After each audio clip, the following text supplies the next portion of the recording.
of the women who nursed at Quay House came from prominent local families and historic properties in the Chepstow area, and one of these was Phyllis Clay.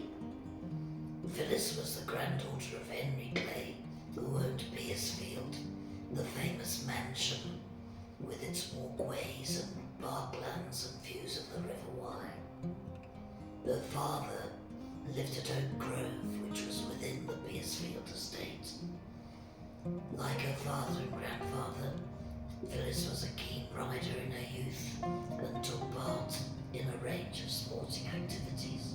When war broke out in 1914, her older sister, Molly Clay, began nursing as a VAD at Quay House, and Phyllis followed in her footsteps in 1915.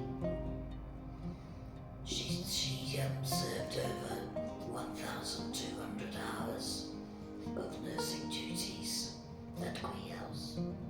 She also assisted her aunt Edith Clay, who ran the local Women's Land Army from Piercefield, and they both apparently had a reputation as being very skillful ploughwomen. Phyllis's grandfather Henry Clay died in 1921, and a few years later, Phyllis's father realized his dream when he set up a company to run and develop a first-class racecourse at Chepstow.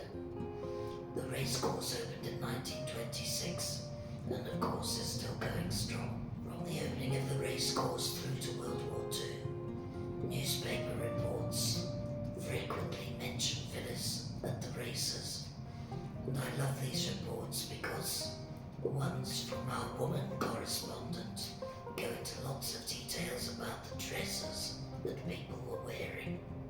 And I particularly enjoy the description of the dress that Phyllis wore at the first race meeting, which was a girlish jumper suit in rose-coloured silk with a becoming matching hat.